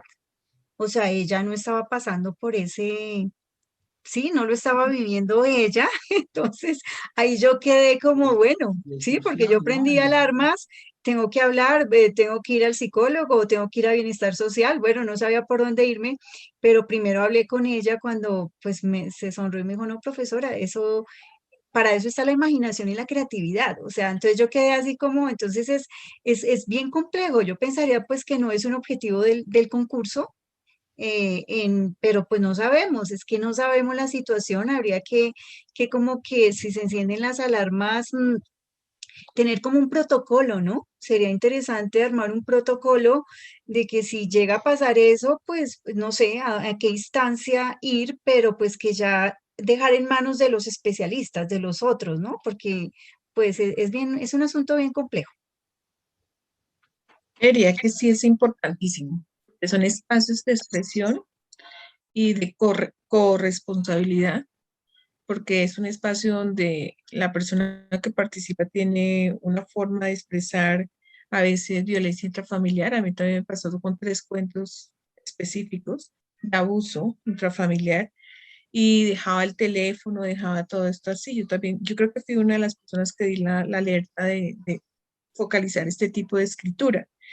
En ese sentido, el concurso sí debería ser un sistema mediador. Si ya lo están aplicando para los protocolos de los bares, cuando una mujer está en un problema de ese tipo, pues nosotros también tenemos que ser mediadores de cuidar ese tipo de expresiones, porque el lenguaje es eso lo que nos permite, ¿no? Como un sistema mediador de configuración de sentido, expresar lo que estamos viviendo intramural. En ese sentido, yo sí diría una voz de alerta y grandísima. Recapitulando dos cositas de las que han dicho en las preguntas anteriores, quiero contar que nosotros hicimos un acompañamiento a los profesores, la universidad hizo un acompañamiento a los profesores y nos dimos cuenta en el año 14, creo que la profesora Adriana estuvo también en ese proyecto, los profesores al interior de las aulas hacen cosas muy, muy interesantes en cuanto a procesos de lectura, escritura, oralidad y escucha. Entonces, como hace un rato estaban diciendo que qué hacer con los profesores, yo defiendo a los profesores, porque en últimas, en el contexto que tú dices, 50, 45 estudiantes, nosotros deberíamos de pensar más desde el mismo concurso, como ya lo está liderando el ministerio, pensar en planes de formación permanente y de acompañamiento en las aulas para ese tipo de espacios de qué hacen los profesores y reconocer qué hace el profesor. Porque el profesor hace unas cosas que uno ni se imagina que están ocurriendo al interior del aula y siempre de pronto tenemos como esa forma sancionatoria de decir es que no hace porque el estudiante no lee, porque el estudiante no escribe, porque el estudiante no habla. Entonces era otra como voz que quería dejar hoy en nuestro conversatorio, y es que hacen unas cosas fabulosas, desde la química, la biología, y esa es otra cosa, ¿no? Que siempre se ha, paradigmáticamente se le ha endilgado esa responsabilidad al profesor de español. Nosotros nos dimos cuenta en el 14, estamos hablando del año 2014, que hacen proyectos transversales intermultitransdisciplinarios. Entonces a veces uno se queda en el discurso de los que ya estamos siendo supuestamente evaluadores, que en las aulas nos hacen trabajos bien importantes. La red de lenguaje es una de las instituciones que ahorita más se ha caracterizado. Esta mañana estuvimos en un taller de biblioteca, precisamente. Es más traer esos posibles lectores, que los próximos jurados evaluadores de cuentos sean profesores de colegio, para que ellos también sean como esos catalizadores de qué podrían hacer y que no sean profesores solamente de literatura, perdóname, de español, sino de otras áreas, porque hay unos profesores que leen ciencia ficción para enseñar física, que uno queda. Lo vimos hace poco con unos profesores que hicieron un curso de actualización en física. Hicieron una propuesta muy interesante, una niña de pedagogía infantil con una profesora de química, enseñando un tema relacionado con el hábito del buen consumo, ¿sí? Cómo saber comer para no seguirnos engordando ni comer comida chatarra, y lo hicieron de la química. Entonces, esa era como la voz. Yo los escuchaba juiciositos, pero los profesores están haciendo muchas cosas y muy importantes. Ellos son los interlocutores válidos en este momento en estos conversatorios, porque son los que más nos pueden decir qué quieren que nosotros hagamos.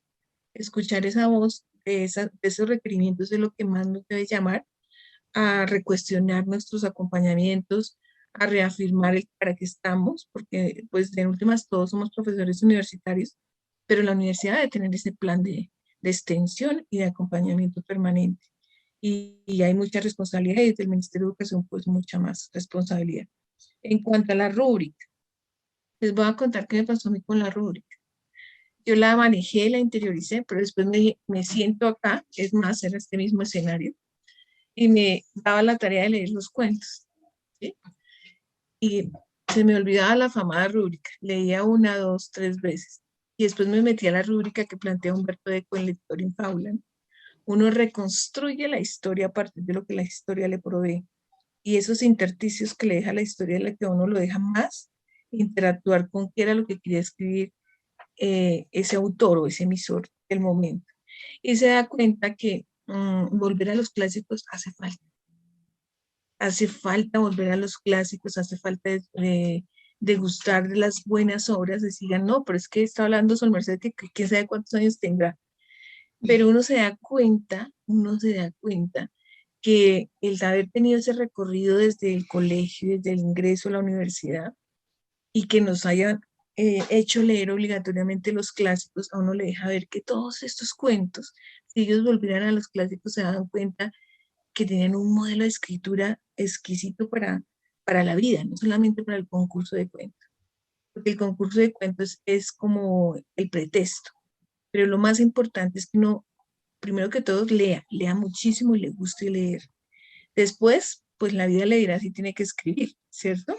Pero lo más importante es leer, disfrutar eso, de sentarse uno a leer con una buena vasito de agua, con agua y algo así, y leer y degustar lo que le quería decir ese emisor que en un determinado momento se sentó a escribir. Y la rúbrica venía después. La rúbrica hay que replantearla desde todo punto de vista, por lo que tú decías, Blanca, de qué entendemos por creatividad. Y la creatividad no está en que se cuente siempre la misma historia, sino en cómo utilizamos recursos para decir lo mismo, pero de una forma que a uno lo deje desplomado, ¿sí? Y eso me pasó con 3 o 4 cuentos. Yo sí voy a ser sincera, de los 199 que leí, realmente los que me llegaron así, y yo volvía 2, 3 días y volvía, los leía y decía, este es. No sé si ganó alguno de los que yo elegí, pero uno se da cuenta, lo permea. Y la rúbrica sí, la conclusión es que la rúbrica la hace uno desde la experiencia lectora, y que esta rúbrica que nos entregaron sí nos ayudó a aterrizar y a plomar lo que se quería hacer. Pero en últimas hay que también replantearla desde sus criterios de creatividad. Era eso. Bien. Me demoré un poquito, qué pena con No te preocupes, todavía tenemos algunos segunditos.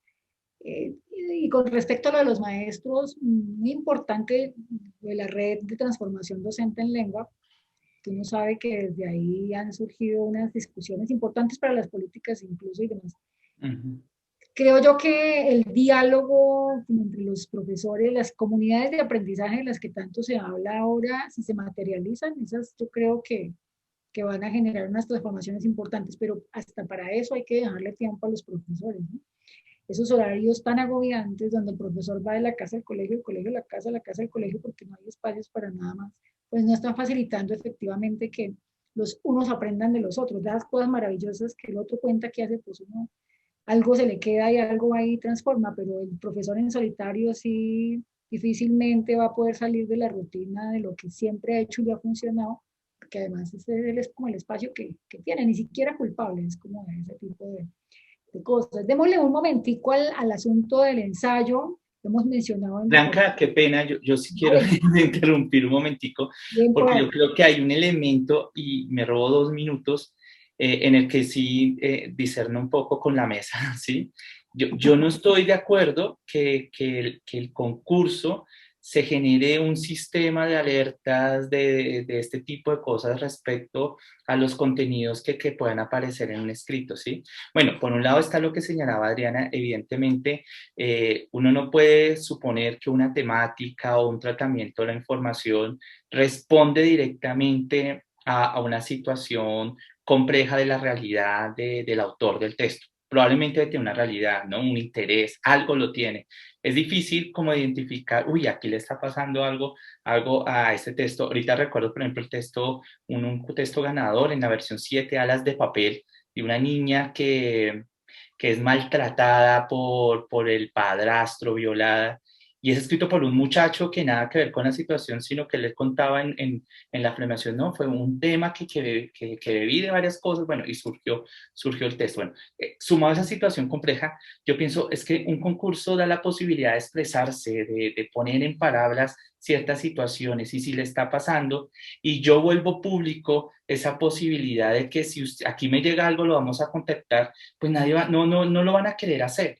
Yo creo que tiene que ser la escuela, la familia y las instituciones gubernamentales los que tienen que crear todo un sistema para identificar esas alertas en los comportamientos de los niños y las niñas para generar planes de acción de ellos. O sea, yo sí creo un concurso sigue siendo un concurso, y en ese marco de un concurso como una práctica formativa, y la escuela, las familias y las instituciones gubernamentales tienen que dedicarse a eso, ¿sí? Que el concurso los puede apoyar, quizá, pero ponerle esa alerta casi como lo que ocurre en las redes, el Big Data, el algoritmo que va a identificar comportamientos y demás, creo que podría hacer perder la riqueza de expresión y de construcción que tiene el concurso. Quería señalar eso porque en eso sí, digamos, ahí entro en conflicto con lo que señala y me parece como dejar abierta esa discusión. Yo pensaría que hay que hacer una diferencia entre ser un escritor ya maduro y un escritor en ciernes y alguien que está desde la escritura explorando una serie de cosas. Porque hablábamos también en alguna de las reuniones con los organizadores sobre el chico que, por ejemplo, contó que quería matar al papá, ¿cierto? Entonces alguien decía, no, pero es que el parricidio en la literatura es una cosa bien frecuente y son historias que incluso han trascendido fronteras, historias frente al odio al papá y ese tipo de cosas y que la literatura las ha validado como posibilidades temáticas y demás.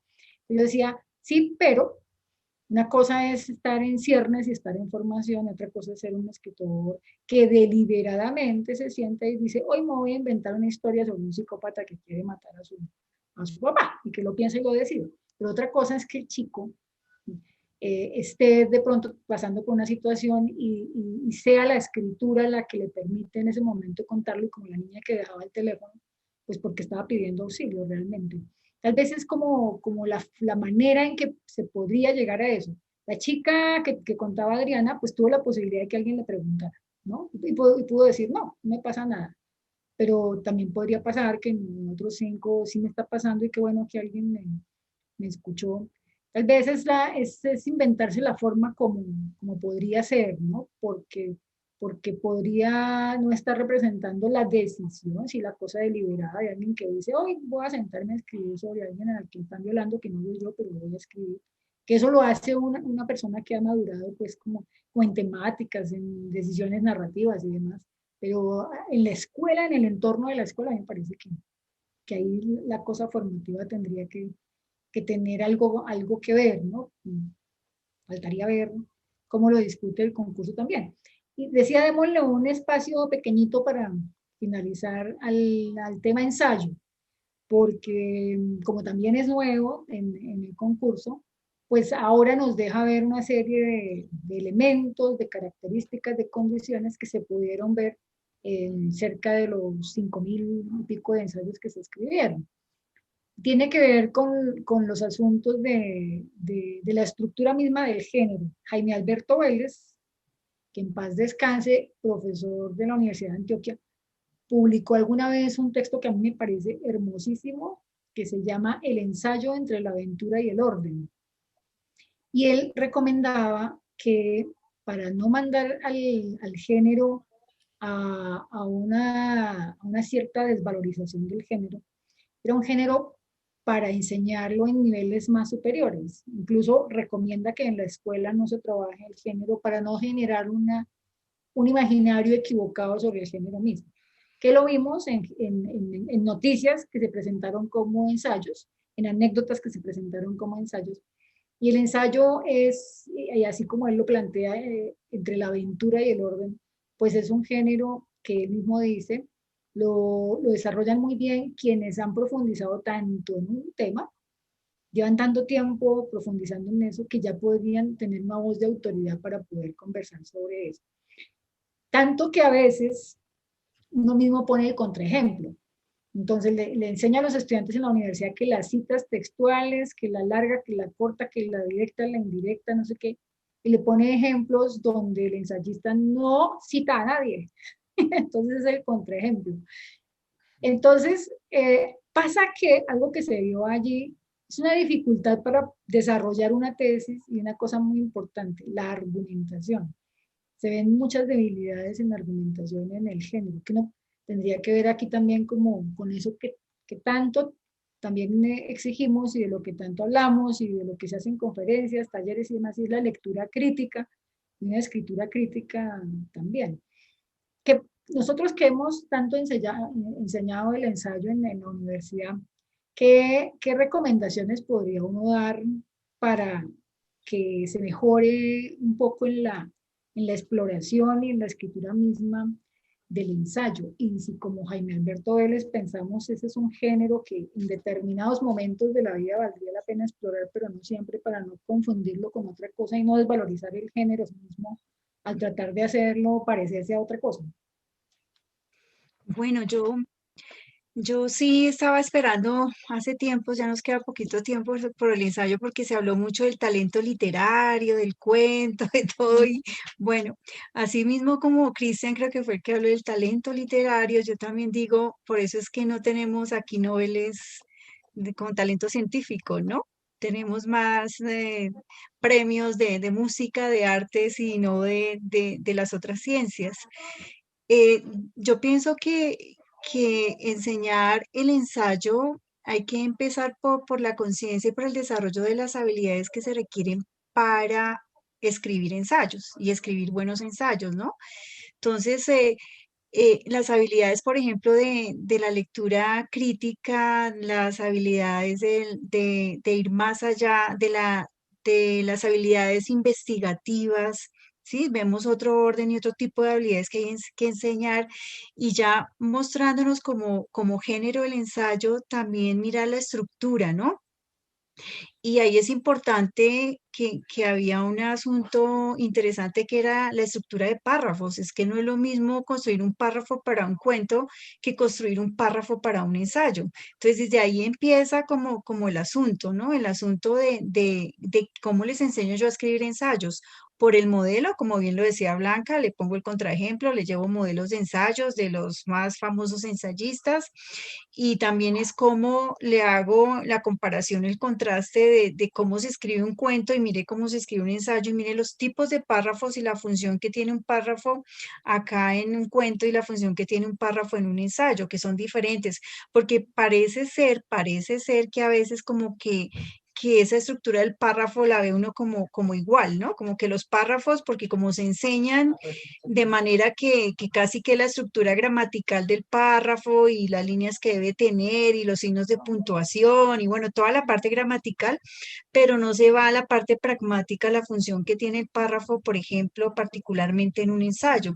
Entonces yo pienso que es un asunto también de mirar qué habilidades hay que desarrollar en los estudiantes para que escriban ensayos, que no van a ser las mismas habilidades para que escriban cuentos. Entonces, dos habilidades que veo allí ahorita es esa parte de la habilidad investigativa y también la parte científica y la parte argumentativa, ¿no? Porque sabemos bien que es una alineación para la escritura de un ensayo, la alineación de la secuencia textual argumentativa con el género, ¿sí? Ensayo. Entonces, eso es bien interesante cómo se deben alinear, porque si yo voy a enseñar ensayos, obviamente los párrafos van a ser otros y vamos a tener una secuencia argumentativa. La secuencia textual va a ser netamente argumentativa, aunque sabemos que no hay géneros puros con secuencias textuales puras, pero prima una secuencia textual argumentativa. Entonces, pienso que es también mirar y ser conscientes de qué habilidades necesitan los estudiantes y nosotros también como docentes, ¿no?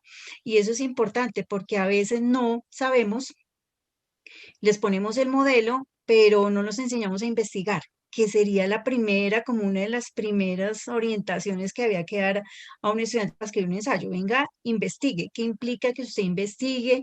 Desarrollar esa habilidad investigativa. Entonces pienso que iría como en ese orden y esa sugerencia, ¿no? Hay experiencias internacionales muy bonitas y hasta clásicas, son viejas, sobre esa manera de llevar el pensamiento científico hacia lo creativo y al aula. Y en México hay una experiencia que se llama La Ciencia para Todos. Y eso y es viejísima, eso tiene cualquier cantidad de años. Y eran una serie de publicaciones que un grupo de profesores se encargaron de hacer para enseñarles temas de la biología, de la química a los chicos, y a la vez venía con talleres para que analizaran la estructura de cómo se estaba contando y cómo se estaba narrando ese tema. Creo que la conclusión es todo pasa por la educación, es decir, todo es enseñable. No podemos dar por sentado que los sujetos, por ser grandes, por irse haciendo viejos y demás, van creciendo y la escritura se les va desarrollando, porque necesariamente ahí tiene que pasar por un asunto de intenciones y de ejercicios claros, mediados, para para poderlo lograr, ¿no? La discusión sigue siendo como esa, cómo damos por sentado que los estudiantes lo saben, o sea, como quién nos dijo que sí lo saben y cómo descubrimos que sí lo saben o no lo saben. Todo tiene que pasar efectivamente por lo didáctico y demás. Y importante que tomes esto del párrafo, porque yo sí creo que dentro de todos los textos que nosotros hemos leído, y nosotros que somos lectores de textos académicos, tesis, en maestría, en doctorado, vemos que hay una cosa de debilidad en la construcción esa mínima de lo que se llama el párrafo, que pareciera que se quedó eso que nos decía la profesora Berta por allá en tercera de primaria, que es un párrafo es una sucesión de ideas que comienzan en mayúscula y terminan en punto aparte. y se quedaron, y todo el mundo quedó con una imagen visual del párrafo, no importa qué diga por allá adentro, ¿no? Y todo es finalmente didáctica. Pues pasamos un rato muy interesante, ya faltan 20 minutos para las 5 de la tarde, estamos desde las 3, esto va a pasar grabado, no sabemos a qué hora lo vayan a ver los que lo van a ver, pero fueron 2 horas casi muy útiles que yo creo que dejan reflexiones muy importantes para los tomadores de decisiones, reflexiones esenciales para las políticas, los encargados de la lectura y la escritura, que a nuestro saber, y como lo dice Sol Mercedes, pues somos todos los profesores sin excepción. Muchas gracias Adriana, Humberto, Cristian, Sol. Esperamos vernos por acá en otros espacios para discutir otros temas que surjan alrededor de esto, y aprovechamos para hacer la invitación a seguir revisando el canal de YouTube. Hay 7 programas anteriores sobre temas muy interesantes que tienen que ver con la tecnología, con la escritura en pandemia, con neurociencia y lectura y escritura, que nos pueden escribir al correo de Redles, que es redles@ascun.org.co, o a redes@ascun.org.co si requieren algo de lo que se ha discutido en estos temas, como es dirigido básicamente a maestros. Si quieren interactuar con las personas que han escuchado y pedir estrategias, recomendaciones, conversar, simplemente todo eso es posible. Tal como hemos hecho en los programas anteriores, los invitamos también al 6º Encuentro Internacional y al 7º Nacional de la Red de Lectura y Escritura en Educación Superior, que esta vez va a ser en modalidad virtual y se va a desarrollar los días 19, 20 y 21 de agosto de este año. El nombre del encuentro es Encuentros y Desencuentros en las investigaciones sobre lectura y escritura. Nos interesa, tal como en todas estas entrevistas, saber qué aportan los diferentes campos del saber a la comprensión de los procesos de lectura y escritura en los entornos educativo, político y sociocultural. Tal como los invitados ahora, fue la función sociocultural también de la lectura y la escritura. El encuentro es muy importante saber que no va dirigido exclusivamente a los académicos. Por las temáticas que se van a trabajar, va dirigido al público en general, porque consideramos que ya es esencial hoy por hoy hacer accesible la ciencia, esto que investigamos, los que investigamos, al público en general. Los temas que se van a tratar en este congreso son, por un lado, los aportes multidisciplinares a la lectura y a la escritura, no solamente la lingüística, que nos dice la psicología, la psicopedagogía, la antropología, la filosofía, porque creo que ese espectro hay que ampliarlo. ¿Cuáles son las prácticas de lectura y escritura en la era digital? ¿Qué tienen que ver la lectura y la escritura con las nuevas ciudadanías? Literacidad académica y aprendizajes y divulgaciones de los saberes, pues para traer el tema que estábamos mencionando sobre escribir para la ciencia. Por supuesto, creatividad, lectura y escritura. Va a haber diferentes espacios para participar allí, como las conferencias, los conversatorios, mesas de discusión, paneles. Hay unos talleres previos al congreso que en la página del encuentro, que está esta vez hospedado por la EIA, una Universidad de Antioquia, pueden encontrar los calendarios para ingresar a esos talleres. Cristian va a ser uno de los talleristas en este encuentro, y quedan entonces invitadísimos a participar en él. Nuevamente, muchísimas gracias y los esperamos entonces en otras discusiones. Gracias por la Gracias. invitación y gracias a todos los colegas.